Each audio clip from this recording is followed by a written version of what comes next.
My name is Maxie C. Jackson III, Chief Content Officer for New England Public Media.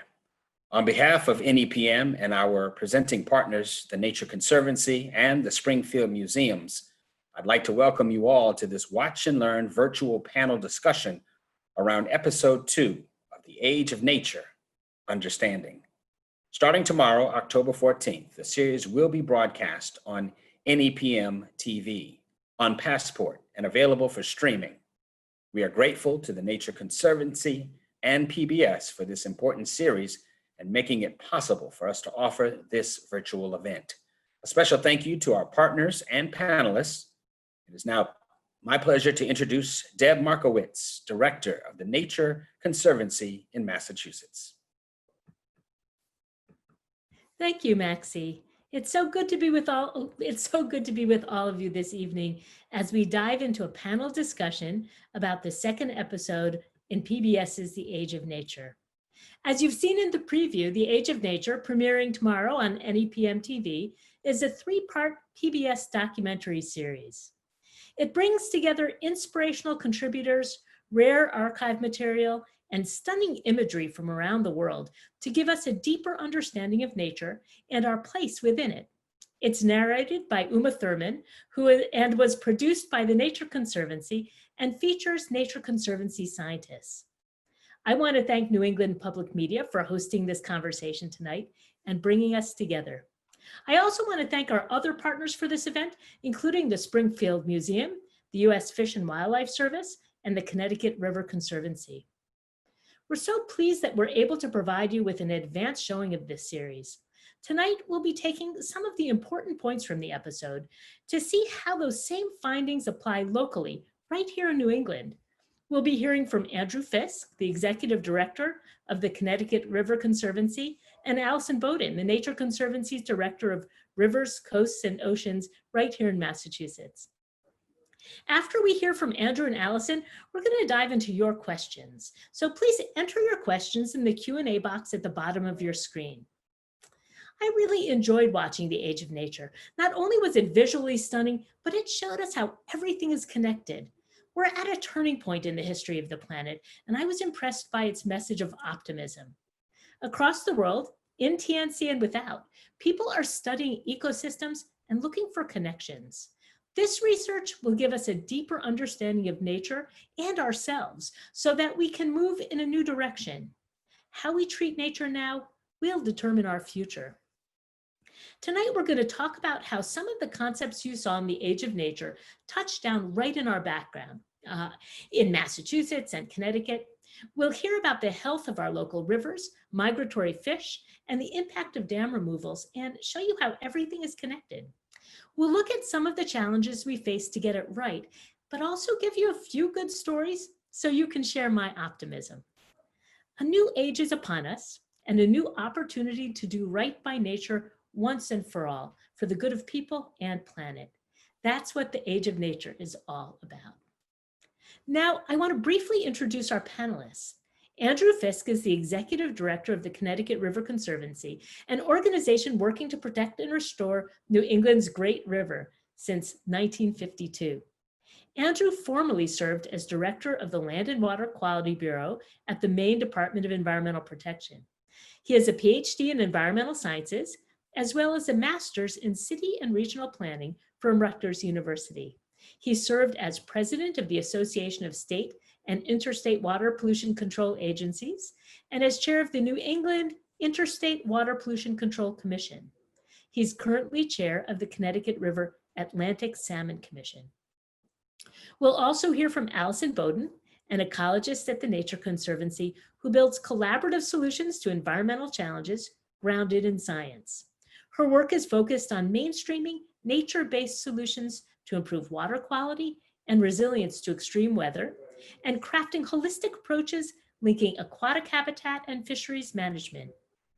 Alison has a special interest in migratory fish, working Atlantic coast-wide on strategies for river herring restoration. We're going to hear a bit about that. She chairs the Habitat Committee of the River Herring Technical Expert Working Group, convened by NOAA, and the Atlantic States Marine Fisheries Commission. Alison is also a member of the Taunton River Wild and Scenic Stewardship Council. So now I'll hand it over to Andrew. Thanks, Deb. I think the episode we watched, it's framing around the word understanding. It's really compelling to me for a lot of reasons, because it highlights the need that we continually adapt our thinking and we change our frames of reference. And what's exciting is that's happening here in the Connecticut River watershed. You know, and like in the episode, salmon are the crux of this change in understanding here. Salmon and certainly orcas, we know, are charismatic species. And, you know, here in the Connecticut River watershed, the charisma of Atlantic salmon for many years, frankly, has taken too much of the limelight, and not to mention too much of the focus of regulators and anglers, managers and scientists. The Connecticut River watershed, like many coastal river systems around the world, it hosts a variety of diadromous, or those migratory fish, who spend their lives in both the ocean and freshwater. These migratory fish rely on habitat hundreds of miles up into the watershed, with historic records here of American eels reaching up to the farthest north reaches of our watershed. And we saw those compelling stories in the episode as well. But let's get back to salmon for a second. You know, for decades, there was a concerted focus here in the Connecticut River to restore runs of Atlantic salmon. Now, that work was driven in no small part because salmon, they taste really good and they're a tremendous sport fish. And the people who like to fish for them are politically astute and they know how to drive public policy. And we thought that what was good for salmon was good for all the migratory fish. Now, that ambition to bring this species back, it did good work, but it failed. And salmon restoration in this watershed is no longer being pursued. Now, there's a lot of possible reasons why it failed, but we don't definitively understand what they are. Rather, I think the understanding from this failure is that we need to be thinking more about all these migratory fish species and how their different physiology, life cycles, and population structures mean we need to make different regulatory and management decisions. Well, what does that mean? Now, as we know, there are thousands of dams in New England, including many hydroelectric dams. The Connecticut River watershed generates a lot of electricity from hydropower. And these dams obviously block migratory fish moving up and down the river. Now, our laws, for centuries actually, require that dams, particularly hydropower dams, provide safe, effective, and timely fish passage. And that means installing structures like ladders or elevators, which are a requirement of these dams' licenses to operate. Now, at CRC, we have a priority of removing derelict or deadbeat dams. It's our highest priority. We've removed over 20 of these dams already. And in the next 3 years, we're going to be removing 14 more. Well, there are hydroelectric dams, however, that are not going to go anywhere anytime soon. So what about getting fish past these hydroelectric dams? For many years, the design of these passage structures, particularly fish ladders, which mimic a waterfall, they predominantly considered the salmon. The salmon is a really strong swimmer and it's able to leap up waterfalls as it heads to its spawning grounds. And the vast majority of Atlantic salmon only spawn once, and so they don't return to the ocean. Only their offspring leave the watershed and head downstream as the small fry. And we assumed that these small fish would just pass over the dam safely or would use very simplistic downstream chutes and pipes. Well, we know now those didn't work so well, and that fish were and are killed in the turbines at hydroelectric dams. Now, today we understand a lot more about how these fish passage structures are not designed to accommodate how American shad, river herring, American eel, sea lamprey, or sturgeon navigate up and downstream our rivers. So now, while the shad have enjoyed the support of a local human constituency like salmon, including the shad designation by John McPhee as our quote, founding fish, I want you to think about the eel, the sea lamprey, and the sturgeon, because they have not had a vocal human constituency and they need our attention. Now today, we have a tremendous amount of research being applied to creating fish passage structures that consider these other migratory fish. And because shad are not as strong a swimmer as salmon, fish ladders need to be designed differently. And because American eels spend 20 to 30 years living in freshwater and then travel downstream to the ocean as 2 to 3 foot long adults, we need to ensure they're not killed in the turbines or blocked from getting to the ocean entirely. And as importantly, can their offspring, as these small wriggling juveniles you see in the picture here, can they make it back upstream after they have traveled the thousands of miles from their birthplace in the Sargasso Sea. Now, many of our viewers are likely aware of the fishway at the Holyoke Dam, as you can see here. Now, since the 1950s, the operators of this dam have used an elevator to hoist the migratory fish coming upriver over the dam. This design is effective as it generally provides an easier ride for the hundreds of thousands of shad, blueback herring, and lamprey swimming upstream in the spring. But it's imperfect, and what it's not been able to do was provide passage for the federally endangered short-nosed sturgeon, a species who will range throughout the river. Now, when Holyoke Gas and Electric, that owns the dam, received its new license in 2005, it was required to ensure that adult short-nosed sturgeon could move both up and downstream of the dam. Now, it took 12 years of research, modeling, and design iterations to make what is now a remarkable set of improvements to this dam. There was not for well over 100 years any safe or effective passage for these short-nosed sturgeon. And the largest challenge here was to design a way for an adult short-nosed sturgeon at 2 to 3 feet long to pass downstream. Now, these fish generally swim along the bottom of the river, and so they'd be attracted to the entrance of the turbines, which is a really bad choice. So the changes to the Holyoke Dam essentially created a hydraulic elevator on the upstream side of the dam that lifts these sturgeon up and onto a flume of water that you can see on the left side of that image that makes for a very soft landing. They created a deep pool at the bottom of this flume, which had lots of churning aerated water that provides the fish a safe landing that otherwise would have been landing on the cement apron at the bottom of the dam. And other changes allowed for the upstream swimming sturgeon to find what was previously hidden to them, the entrance to the upstream elevator. And so these improvements have now, the first time in over 100 years, sturgeon to more effectively move up and down the river. Now, it's important. Why? Why are we doing this? These populations of migratory fish have been decimated, and our rivers should be able to support healthy populations again. Now, recalling those 3 criteria in the law about fish passage, that it must be safe, effective, and timely, research has now documented that we need more focus on the timely and effective requirements, particularly for American shad. Now, we know that shad spend a lot of time and therefore energy trying to get into these poorly designed fish passage structures and burning up a lot of calories that would otherwise go to spawning. Imagine yourself having to commute hundreds of miles swimming against the current in order to make it home to raise a family. If you put all that energy into swimming, you're not going to put that energy into being able to make a large family. So fishery managers have now enacted new requirements that increase the percentage of shad that must make it past a dam, and they have to do it in shorter periods of time. Now, these increased goals are going to have a big impact on rebuilding our populations of our founding fish. So I think the other thing that's really important when I think about understanding in our watershed is, where is it all coming from? We are incredibly fortunate here to have a deep bench of academic, state, and federal agency researchers working on restoring our migratory fish populations. And I think a really special place that everyone should know about is the unique facility in Turners Falls. It's the Silvio Oconti Anadromous Fish Research Laboratory. This facility was built in the 1990s, and it's designed to be able to test and create new fish passage structures. And it has a remarkable infrastructure that allows it to mimic the flow of rivers and test these structures so that we now can create safe, effective, and timely passage for all these migratory fish species. And that's great understanding, and that's also a great measure of optimism to me.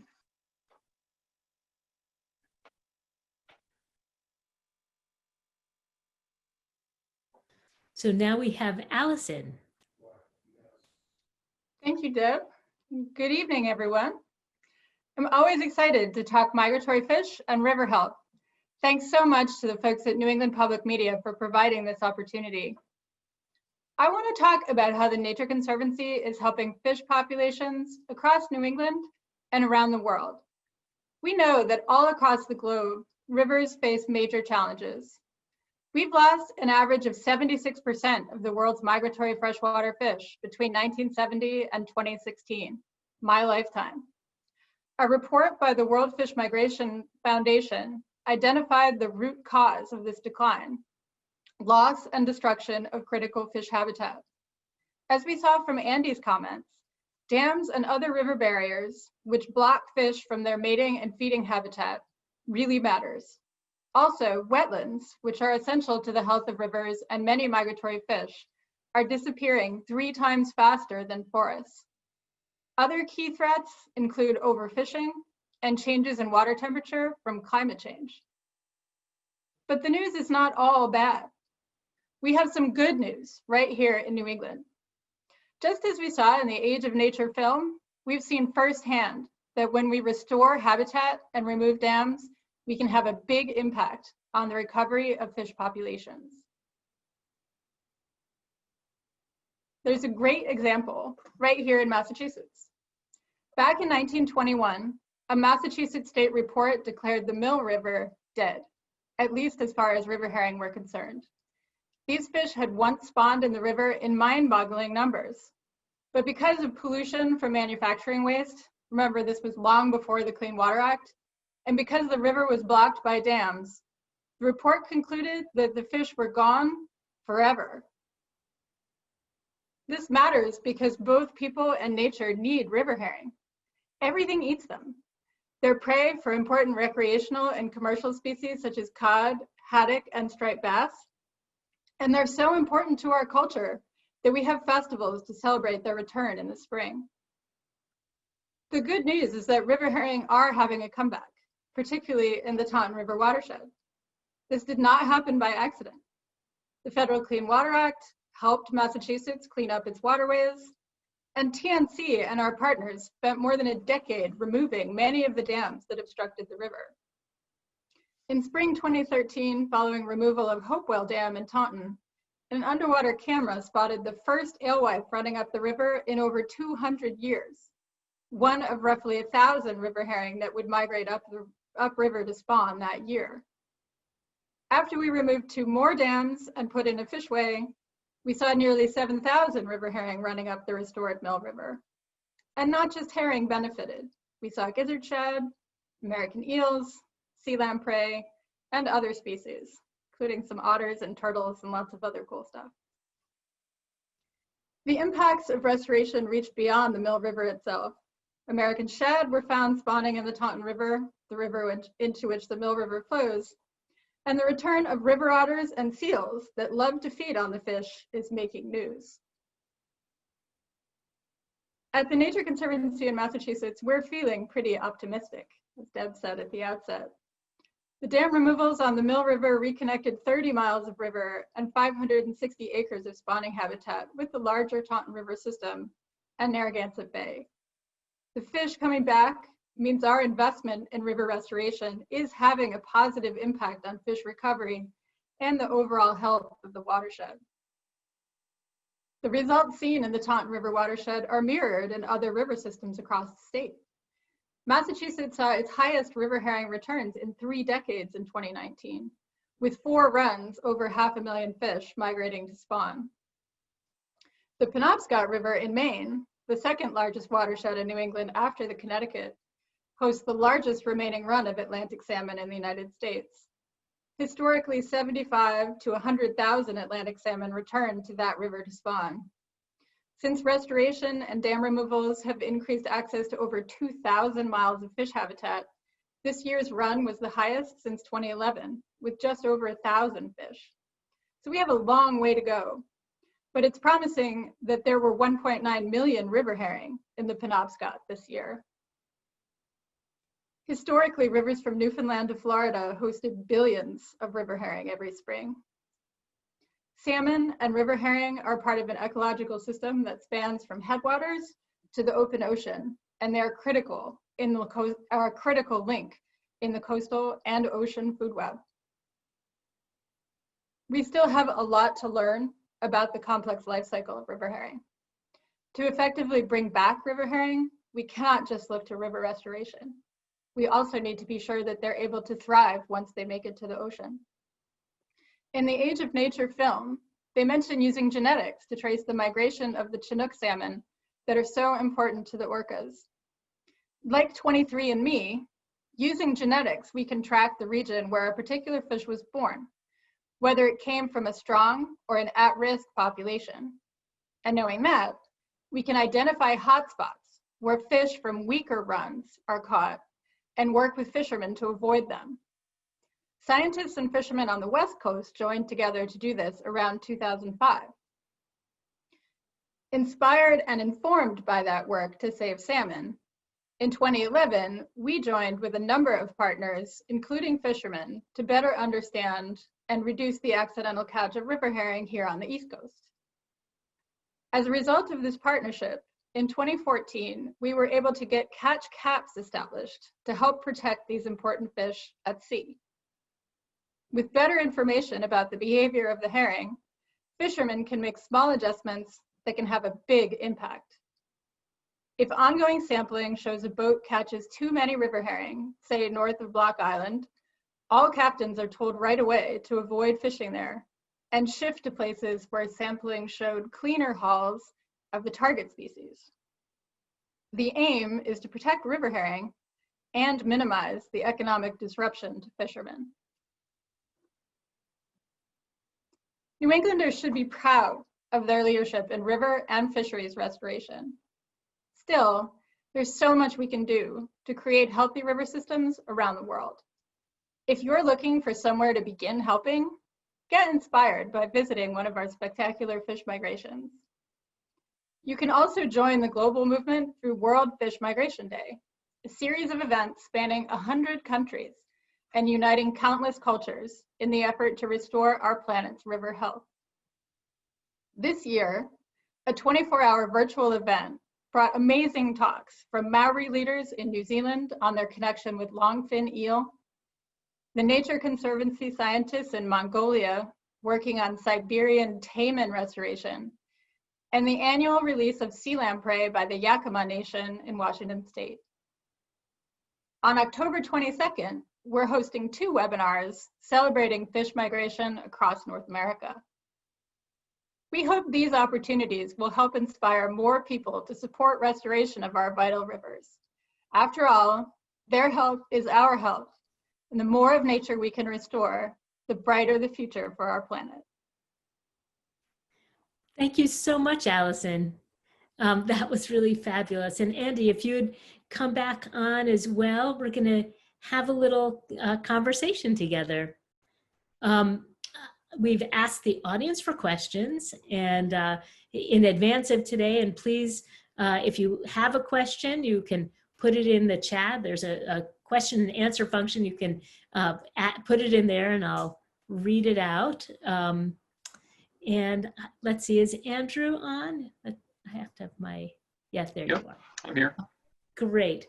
So one of the things that I was impressed and interested by in your presentation is that ultimately restoration of salmon in the Connecticut River watershed failed. Were there key lessons that we can learn from that experience? And, you know, have you used those lessons to help other species of fish? Yeah, absolutely. So, you know, I think when you tell the story of the Penobscot River or those other rivers in the Maritime Canadians that retain salmon runs, it does beg that question, well, what happened? So salmon, this was always the southern end of the Atlantic salmon's range. And so what we know is there were no more salmon native to the Connecticut River. We wiped them out. And when you restore fish species, particularly salmon, you want to get a genetic stock that is close to that river's conditions as possible. So maybe we weren't able to breed or bring back a breed of salmon from the other river strains that were amenable to this river. Maybe the at-sea fishing pressure on the Atlantic salmon in the Atlantic made it hard. There's water quality questions. There's really not a whole lot definitively that we know why. And so I think the lessons really are part of what I was emphasizing. The lessons are we need to be really sure we're always focusing on communities and guilds and population structure. Conservation biology, you can be seduced, I think, by this idea of a keystone species, and they talked about that in the episode. And sometimes the keystone species will bring all the others along. And I think there was a little bit of that here, and we thought that if we do all this work for Atlantic salmon, we create these fish basket structures around dams and improve water quality, it will help everybody. I don't think that was really the case here. And so keystone species are not always going to bring everybody else along. So the work in statute and agencies always talked about all these other species, but we weren't really paying attention to them. Lamprey are not as charismatic as salmon, but they're just as important. They have an amazing job bringing nutrients from the ocean. They all die in our headwater streams, and like in the understanding episode, that's what our migratory fish are doing as well. That's an incredibly important connection between the Well, ocean. when I think about lamprey, I think about how in New England, the settlers lived on lamprey pie. Like that was just so culturally important. But I take the lesson. I thought that was interesting that if you build the fish passage for the strongest fish, you know, and among the bunch, then it really isn't going to work for everybody. So maybe the lesson is to pick those keystone species really carefully, and not just be thinking about what's the most charismatic species, but the species that you know, if you help that species, it brings everyone along, all the rest along. And maybe that's a little bit like the story of the heron. I don't know. But Alison, you've dedicated the greater portion of your career to restoring river herring, and it must be really gratifying to see the results. You know, when you first told me about it, when I first met you, you were talking about the work. All I could think of is herring and my grandmother and jars of pickled herring, and you needed to convince me that herring are actually really critical. And so maybe you can share that with our viewers at home. Why should people care about river herring? Well, first off, they're beautiful and their migration is incredibly inspiring. They bring people out of their houses after a long winter to celebrate the return of spring. It's totally amazing to go to the river herring festivals and just see people out, and it just brings people so much joy to see the fish and to be together after a long winter. We need that kind of beauty and inspiration in our lives. So the other side of it is that 80,000 people in Massachusetts make their living in the seafood industry. So those jars of pickled herring, while river herring right now are not typically used in that way, they could be again. They were in the past and they could be again. And we have the opportunity to actually bring back those fisheries as well. That's great. I remember you also talking about how they're important food for ground fish, for the fish that we do love commonly to eat. And you know, excuse me, it's back to reminding us that really everything's connected. What happens in the river has results in the ocean, and vice versa. So I really enjoyed the piece of your presentation and talking about your partnership with the fishermen, with the fishing industry to help protect the herring. And so we've got a couple of questions that have come in since we've been talking. One was, let's see, I'm going to read it. How can young professionals, recent college grads, join the movement to restore ecosystems with the current market due to COVID? Maybe this is the wrong panel for that. That's a tough question. But if either of you have ideas of advice you might give to somebody fresh out of school? Yeah, that is, I remember when I started out and I made a pact to myself that I would always remember how hard it was to get started. So I think one of the things to do is just always call and reach out to organizations that you'd like to work with. I will always make time to talk with people starting out. Don't necessarily have a job opening specifically, but just talk and volunteer and get connected. Make those connections with organizations you'd like to work with. It's incredibly hard, even in quote unquote normal times. Well, most organizations have great opportunities for volunteering and supporting and getting a toe in the door. So don't despair. And the meetings now are all online, just as we're online instead of being in a studio or an auditorium. A lot of the registration fees are greatly reduced. So American Fisheries Society and the like New England Estuarine Research Society is meeting this week. You can join those meetings for very low cost. So I would definitely encourage that and make connections there. Yeah, those are both really great ideas. If this is a time when you're home a lot, you're working from home or you're working part-time, or maybe you've lost a job, volunteering and getting some experience under your belt will put you in a good position when the job market opens back up. So I think both of those answers really could be helpful. We got a question, and feel free to add your questions in the Q&A box.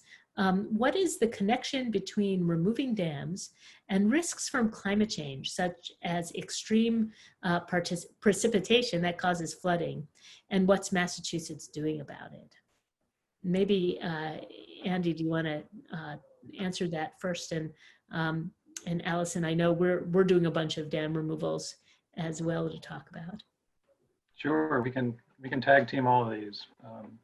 So we know that when you're removing derelict dams, you're actually reconnecting habitat and making the river happier and healthier for the fish, but you're also reducing impacts to flooding.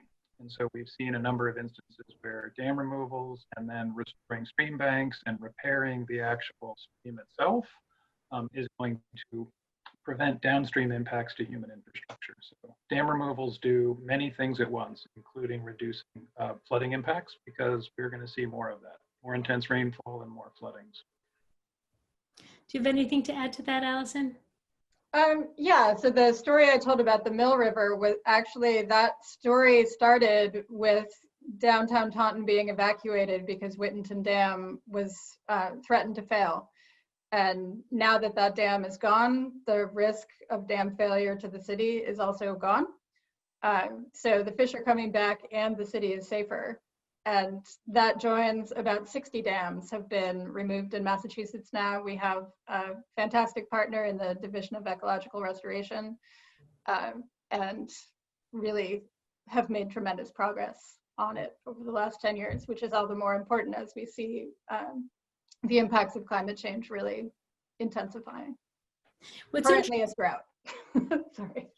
What's interesting is that there was a time when dams were put in all over the country, really, by the Army Corps of Engineers to as flood protection mechanisms. And what we've learned over time is that's not always the best way to protect communities from floods. And in fact, reconnecting rivers to their floodplains often can do a much more thorough job of protecting our built communities. Now, you need hardened infrastructure, in some places, because we've built our roads and our communities right on our rivers. But nature is a really powerful solution. And one of the things that I know at the Nature Conservancy we've really been pushing is making sure that as we're thinking about protecting communities from climate change, building resilience, that we put nature first, that we think about how do we use the benefits of nature to solve those problems. And dam removal is a great example where there's a win-win. You create flood protection and you also restore important habitat. I have another question. In what ways are scientists taking into account the effects of climate change in restoring migratory fish populations? And how about Alison? Do you want to start with that one? Well, I think, as we mentioned in the prior question, that there are a lot of benefits to people of restoring fish. The practices we do to restore fish have a lot of benefits for people. So that really helps with funding and building support. Climate change also has a lot of other effects on fish. And so we have to really think about the big picture. We have to think about water quality and changes in temperature. We have to think about the availability of water. As we're in this critical drought right now in Massachusetts, a lot of fish are stuck in their lakes. And so we have to really plan for flooding and drought and think about those impacts on fish. It's not just about removing a dam and everything's okay. We have lots to think about in terms of total watershed health and of course the connections to the ocean. And the ocean is changing at the same time. So really interested, so much to learn on that front. And of course, as the water warms, it's better habitat for some fish and less good habitat for other fish. And I know we're seeing fish in the ocean that we haven't seen this far north before, and the habitats in our rivers are changing as well. I think that there's some really tremendous science going on as well, because what you have to think about with climate change is 10, 20, 30, 40, 50, 60 years out. And so we now have data and the ability to model the future. And so there's a really great tool called Connect the Connecticut that U.S. Fish and Wildlife Service put together. And there are researchers that have done really good work to say, for example, with brook trout, which likes cold streams, in 70 years, what is the probability that this sub-watershed is going to continue to have cold water habitat? And so with those predictive models, you can then deploy your money more strategically. And if you know there's an area that's got a high probability to stay cold, you can direct resources towards dam removals, habitat protection, and the lake. And so that's a really very, very important tool, because we don't have unlimited resources. And this is the long haul. So on that note, another thing I'm curious about is water quality issues. And, we know the Clean Water Act cleaned up our waterways, kept kind of the direct piped industrial pollution, it shut that down. And yet our rivers, the Connecticut River is under a cleanup order from the EPA because of too much nitrogen pollution. And how does that affect the fish? Is water pollution an issue still in our streams, lakes and streams? It is. I mean, I think we should all be proud and optimistic of the work we've done, because we've made remarkable improvements to the quality of all of the nation's waters, and we have to hold on to those.